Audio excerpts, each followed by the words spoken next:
Olá, alunos! Aqui é a professora Letícia. Essa semana nós temos dia 20, o Dia da Consciência Negra. Dia 20 de novembro marca a morte do maior líder dos negros, dos escravos aqui no Brasil, Zumbi, o líder do Quilombo dos Palmares, localizado ali em Alagoas. Foi uma pessoa, é um personagem histórico que lutou pelo direito dos negros, pela abolição da escravidão, pelo fim de toda essa tortura que o Brasil vem trazendo na sua história. Então, a gente vai falar hoje sobre racismo. O racismo que está presente no nosso dia a dia, que muitos de nós ou sofreu, ou viu alguém sofrer, ou já leu reportagens sobre racismo, mesmo que não tenha sofrido, mas já ouviu, já viu ou já sentiu o racismo de uma forma bem objetiva e direta. Então, por que entender o racismo no Brasil? O Brasil é o segundo país no mundo com o maior número da população negra. Quem são os negros? Os negros incluem pardos e pretos. Como identificar pessoas pardas e pretas? Vamos lá.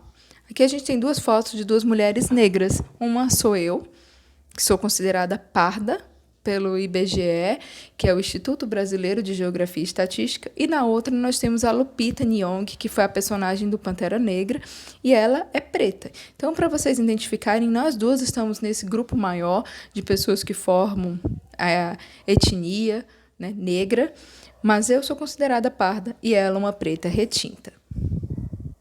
Por que falar de racismo? Segundo uma pesquisa de 2015 feita pela Universidade Federal do Estado do Ceará, que se chama Ecos da Cidade, que foi feita pelo deputado federal João Alfredo, que é professor de Direito da Universidade de 7 de Setembro, essa pesquisa, a cada 100 pessoas que foram pesquisadas, 70,8%, ou seja, 70,8%, ou seja, 70 pessoas, estão em situação de extrema pobreza e elas são negras.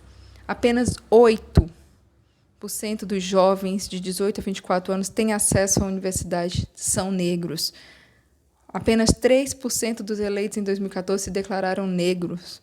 A média salarial de mulheres negras, se a gente somar todas as negras ricas e pobres e as paupérrimas, se a gente somar todo o salário, tudo que elas ganham, a média, e dividir pela quantidade delas, a gente vai ter de 1.364. Parece muito, mas se a gente pensar na quantidade de mulheres negras que o Brasil tem, isso é muito pouco, se a gente fosse dividir. Né? Lembrando que mulheres negras ganham menos que os homens negros e ganham menos ainda do que homens e mulheres brancas. 60 mil homicídios por ano que existiam no Brasil, nessa faixa.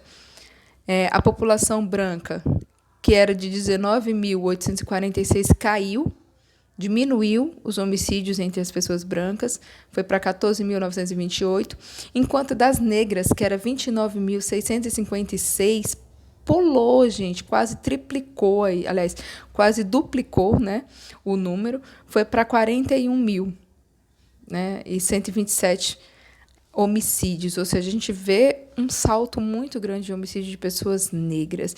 Isso em 2015, tá? Vou passar aqui para a gente poder ver por que a gente fala isso. Como é que tudo isso começou? Começou como os negros chegaram no Brasil. Mas essa pergunta também está errada. Primeiro, os negros não chegaram no Brasil. Então, a pergunta certa é: eles foram trazidos. Como eles foram trazidos? Né? Eles foram trazidos à força porque eles eram tidos como mercadorias, igual essas mercadorias que vocês compram no centro e trazem para casa. A diferença é que a sua mercadoria ela não tem sentimentos, ela não come, ela não chora, ela não tem amor, ela não tem dor.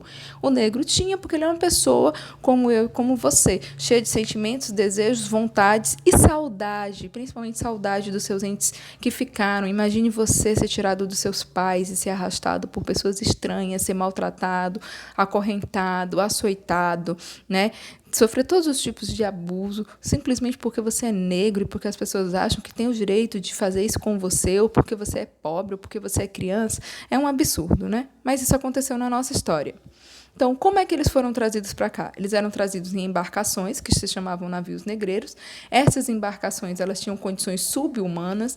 Os africanos ficavam amontoados com condições precárias. O local era quente, sem ventilação. Nesse mesmo espaço ficavam adultos, crianças e idosos. né? E ali eles faziam as suas refeições e as suas necessidades fisiológicas, que eram as fezes e a urina. Então, vocês imaginem o odor, né, as condições que existiam nisso. Além do que o medo, você tinha que conviver com pessoas estranhas e, às vezes, pessoas de tribos rivais, a qual queriam a sua morte, mas estavam ali acorrentados lado a lado com você. Então, muitos negros morreram de uma doença chamada banzo, tá? Aqui, ó, eu trouxe umas imagens, aqui era a maneira como eles dormiam, eles eram empilhados. Pessoal, isso é desumano. Olha, você ter que deitar em uma madeira acorrentado lado a lado, né? Aqui nós temos uma outra imagem de um menino descendo a escada, uma figura pintada, sendo observado por outros negros acorrentados, né? Então, tudo isso criava um místico de dor, de tortura, de humilhação. Logo mais abaixo, nós temos uma foto do final do século XVIII para o XIX, que foi o início da fotografia. Nós temos aqui crianças extremamente desnutridas, sendo acorrentadas e levadas, né? O tráfico de pessoas, principalmente o tráfico de pessoas negras, ainda acontece. O tráfico de pessoas, de crianças, de jovens. O trabalho escravo é uma realidade no mundo inteiro, inclusive no Brasil, se vocês forem pesquisar na internet. Por que o negro foi trazido para cá? Primeiro porque os africanos foram trazidos para o Brasil para realizar um trabalho forçado, sem pagamento, e era mediante uma relação de violência e ameaça. Então, eles, com medo, eles aceitavam isso, porque se eles não fizessem, era a morte, ou todo o sofrimento. Quando eles não morriam, eles tinham que ficar sentindo todo aquele sofrimento. Tá?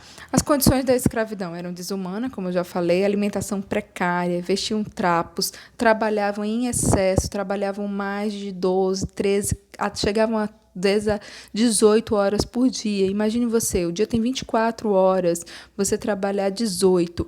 Então, nas outras 2, você ainda era açoitado muitas vezes, e nas outras 4 você teria que descansar para no dia seguinte você estar de novo de pé, sem ter sido alimentado, sendo torturado e tendo que trabalhar num sol quente, sem alimentação, sem água, sem nada, dando lucro às pessoas. Isso era vergonhoso. O Brasil, ele deveria ter vergonha de todas essas ações que ele fez com os negros.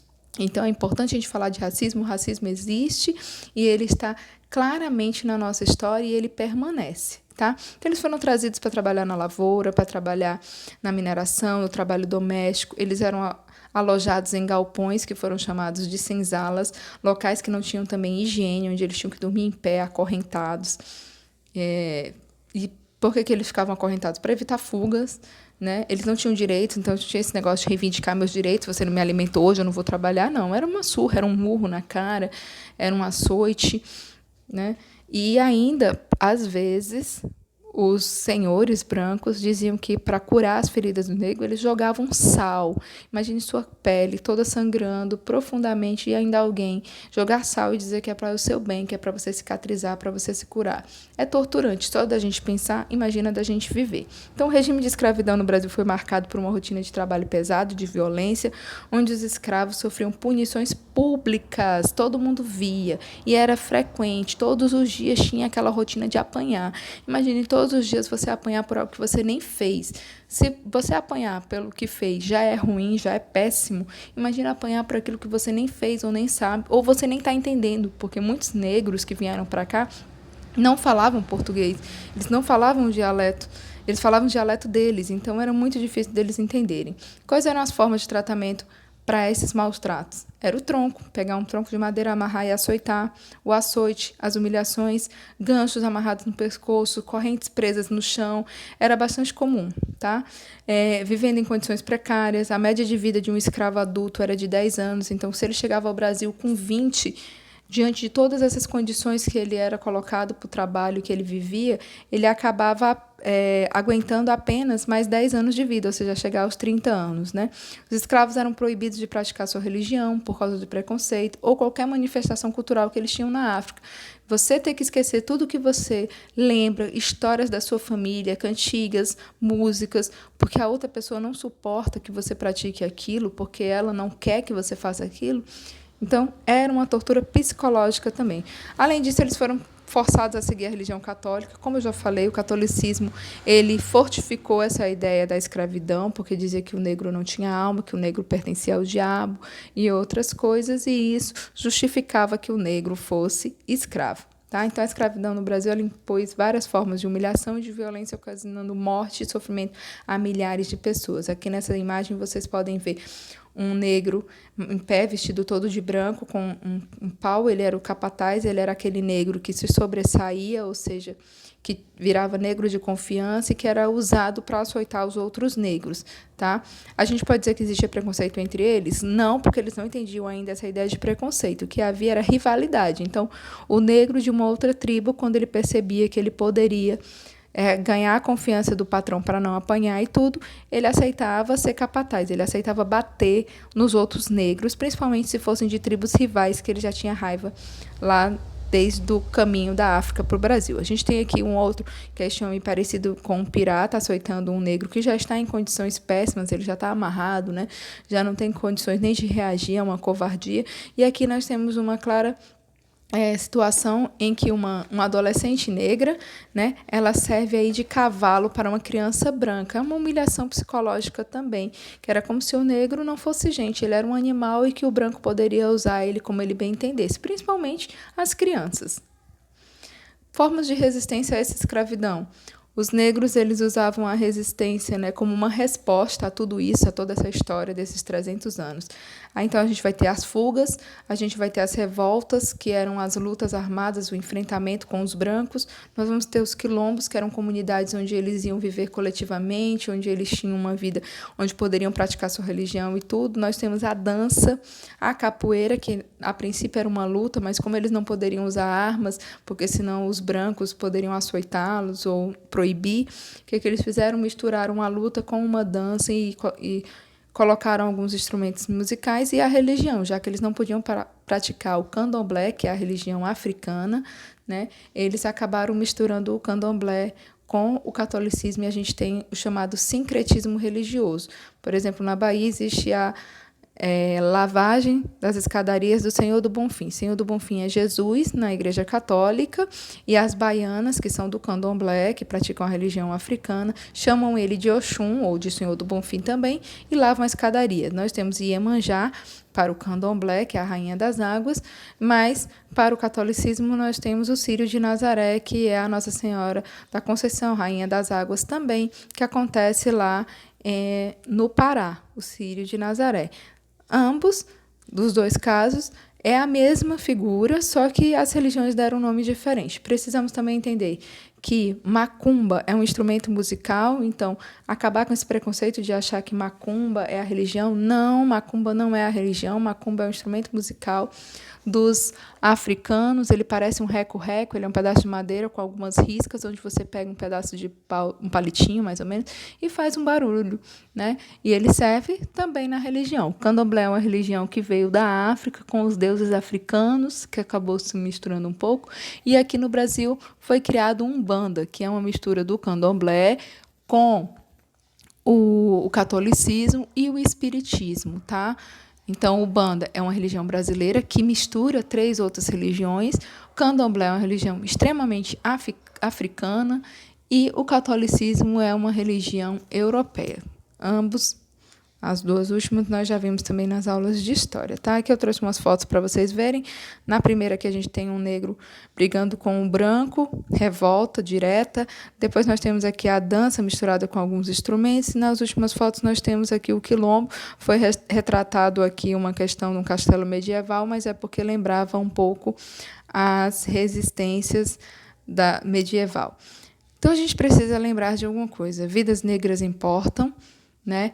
Não tem esse negócio de que importa mais ou importa menos. Por que a gente fala que vidas negras importam? Porque são as que são mais tiradas, as mais maltratadas, as mais perseguidas.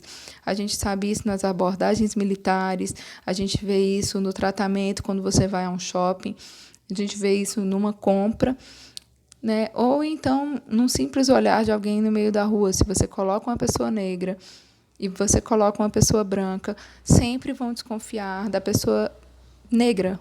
Por quê? Por puro preconceito. Então, precisamos falar, né? Precisamos falar do que é a violência, essa violência que acontece, violência que é o que prejudica, que causa danos sociais e psicológicos a todas as pessoas.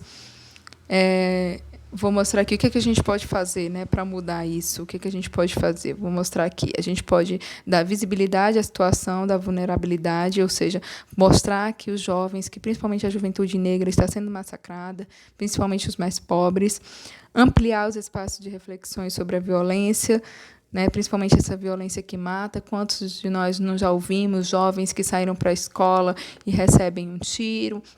Ah, mas ele era envolvido, mas nada justifica a dor da família, a dor da mãe, né? Existe a lei para punir, então a gente não pode querer a pena de morte. Infelizmente, a gente sabe do que acontece, né? Mas a gente precisa falar sobre isso, sobre esse preconceito, né? Realizar amplamente audiências públicas, falar da temática, o preconceito na escola, para que vocês não falem do cabelo do colega, do jeito do colega, de nada, né? E que o negro, ele reconheça que ele sofre esse preconceito e que se ele está numa situação melhor, ele dê espaço para aquele que não tem oportunidade para falar, né? Às vezes a gente fala assim, mas o Neymar, ele até um tempo atrás, ele achava que não sofria preconceito, mas agora ele entende que ele sofre. E ele, no local dele, ele poderia dar espaço para que outras pessoas de situação mais pobre pudessem falar, dessem oportunidade a essas pessoas a expressar, mostrar suas experiências de dor, de sofrimento. Porque se a gente tenta enganar, ou mascarar, ou esconder, isso traz mais dor e mais sofrimento. Tá bom? Espero que tenham gostado do debate. A tarefa é a página 160, perguntas e respostas, tá? Depois eu vou mandar escrito também. Um grande abraço a todos vocês.